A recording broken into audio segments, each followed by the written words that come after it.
29లో తేల్చుకుందాం ఇవాళ చెప్తున్నా. కాబట్టి ఇప్పటికైనా చంద్రశేఖరరావు గారు మీ వయసుకు గౌరవిస్తాం, మీ అనుభవానికి గౌరవిస్తాం. ప్రతిపక్ష నాయకుడు నీకు హోదా ఉన్నది. శాసనసభ సమావేశాలు ఏర్పాటు చేసినాం. 29 నుంచి చర్చలు రాబోతున్నాయి. 29 నాడు నువ్వు అడిగి ఎన్ని రోజులు సభ జరుపుదామో, నువ్వు అడిగినన్ని రోజులు అసెంబ్లీ నడిపిస్తా. నువ్వు చెప్పిన అన్ని చర్చ పెడదాం, ముఖాముఖి చర్చ చేద్దాం. వెనకంగా మాట్లాడు వెనక్కి కూర్కుడు కాదు.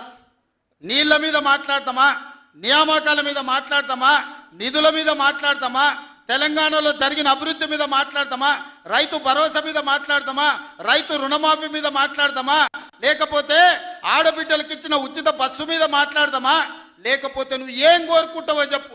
షాదీ ముబారక్ మీద మాట్లాడతామా, కళ్యాణ లక్ష్మి మీద మాట్లాడతామా, ఇందిరమ్మ ఇండ్ల మీద మాట్లాడతామా, దేని మీద మాట్లాడతామో చెప్పు. నేను సిద్ధంగా ఉన్నా.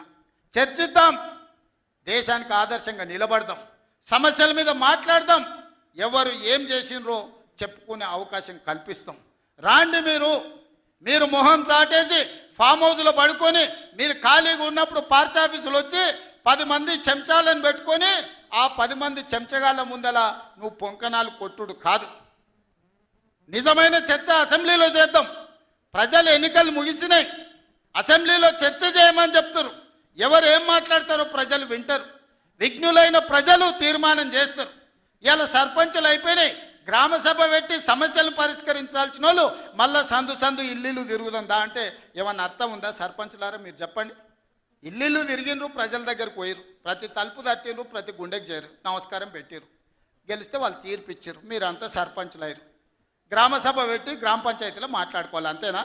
వార్డు మెంబర్లు, ఉప సర్పంచ్, సర్పంచ్ కూర్చొని మాట్లాడుకొని ఏ సమస్యలున్నా పరిష్కరించుకుంటాం. అది ఇచ్చిపెట్టి మళ్ళీ ఎవడో పోరంబోకోడు ఇల్లు తిరుగుదాం రా అంటే పోతారా?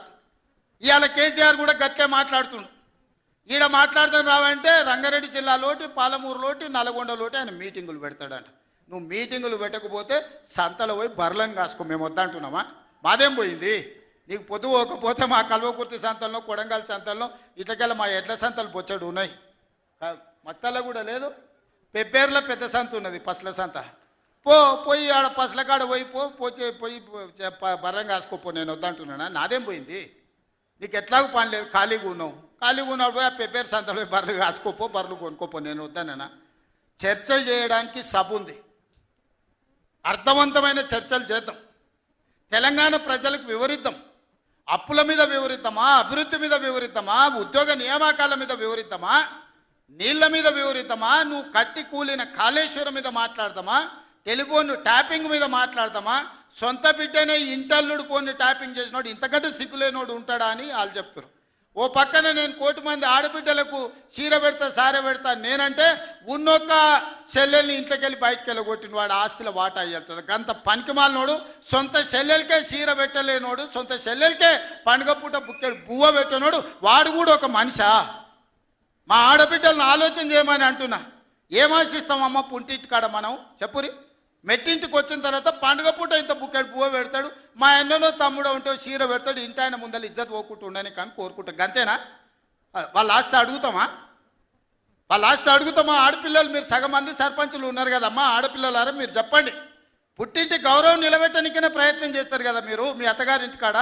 వాళ్ళ ముందలో మీకు ఇజ్జత్ లేకుండా పండుగ పూట తల్లిదండ్రులు వాడు అన్ననో తమ్ముడో ఉంటే పండుగకి ఇంటికి కూడా విలువకపోతే మీ అత్తగారి ఇంటికాడ, పక్కింటి కాడ, తోటికోడల ముందల ఇజ్జత్ పోతుంది. అమ్మ గిత్త కంటే అవమానం ఉంటుందా? ఓ పిలిచో సారే చీర పెట్టకపోయినా మీరే కూడా పెట్టుకుని ఉంటే వానికి ఇచ్చో చీర కొని నువ్వు పెట్టినట్టు అని చేయరా అంటాం.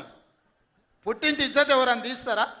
ఏ ఆడబిడ్డనైనా తెలంగాణలో ఉన్న ఆడబిడ్డ ఎవరైనా ఎంత కష్టమని ఉండని, ఎంత నష్టమని ఉండని, పుట్టింటి ఇజ్జత్ నిలబెట్టడానికైనా ప్రయత్నం చేస్తుంది కదా. మీరు అందరు కూడా తెలంగాణ ఆడబిడ్డలే కదా. ఇవాళ ఇంతో అంతో తండ్రి గాలికి సంపాదించిన దాంట్లో వాటా ఇవ్వాల్సి వస్తుందని మెడలు పట్టి దొబ్బితీవి నీ సొంత చెల్లెలు. నీ సొంత చెల్లెలకే సమాధానం చెప్పలోని ఆయన నాకు సవాలు ఇసురుతున్నాడు. ఈ అవ్వ లాగులో తొండలు ఇచ్చి కొత్త బిడ్డ నేను అనుకుంటున్నావేమో. నా సంగతి ఇంకా తెలియదు. మీ నాయనని అడిగి ఇంటికి పోయి చెప్తాడు. అమెరికాలో బాత్రూమ్లు అడిగినట్టు అనుకుంటున్నావు నాతో మాట్లాడు అంటే, నేనేదో మంచుకుంటుండే పోని అవల పోరోడు గాలికి తిరిగేటోడి గాలికి అంతో నాకెందుకని ఇవన్నీ వేషాలు. ఇంకా పక్కలో ఒక నలికుట్లోడు ఉంటాడు, 6 అడుగులు ఉన్నా అనుకుంటాడు, ఆ తలకాయ ఎక్కడుందో నాకు తెలియదు. కేసీఆర్ వచ్చి గర్జించిందంట, గర్జనకు నేను పోయి లోపల దాచుకున్నంట. ఇక కేసీఆర్ గర్జనలు గర్జించినట్టు లేవురా నాయన. మన గాడిదలు ఏం చేస్తావా, ఒండ్ర పెడతాయా, ఏమంటారు గాడిదలను? గాడిదలు అరిస్తే ఏమంటారు నరసింహ? గట్లున్నది. మీ గాండ్రింపులకు మీ బెదిరింపులకు ఉడత ఊపులకు భయపడ్డాడు ఎవరు లేరు బిడ్డ. ఈడ దుక్కి దున్నిన చేతులు ఉన్నాయి. మీరేదో తోలు తీస్తా అంటే తీపించుకోనికే లేము. ఈ కండలు కరిగినాయి, మిగిలిందే తోలు. ఫస్ట్ నీ తోలు సంగతి చూసుకో, నీ తోలు సంగతి చూసుకో. ఊర్లో మాకు తెలుసు, ఊర్లల్లో నాటుకోళ్ళు ఉంటాయి కదా, కోని కాల్చినాక మనం మంచిగా కాల్చి తోలు తీసి పసుపు పెడతాం కదా, మంచిగా తోలు తీసి పసుపు పెడతారు బిడ్డ మా కొడంగల్ వాళ్ళు. నువ్వేదో తెలివితేటలు అనుకుంటున్నావు. ఈ తమాషా మాటలు, ఈ అతి తెలివితేటలు కట్టిపెట్టుకో. ఎన్ని ఎలక్షన్లు జరిగినా సిగ్గు లేకుండా అన్నిట్లలో డిపాజిట్లు పోతున్న బండకేసి కొడుతున్న బుద్ధి రాలే. ఇప్పటికైనా మారుండ్రి. నాకేం లేదు, మీరు అట్లుంటేనే మంచిది. ప్రజలు చీత్కరిస్తారు, చీదర కొడతారు, లాస్ట్ దేనికి వనికి రాకుండా పోతారు.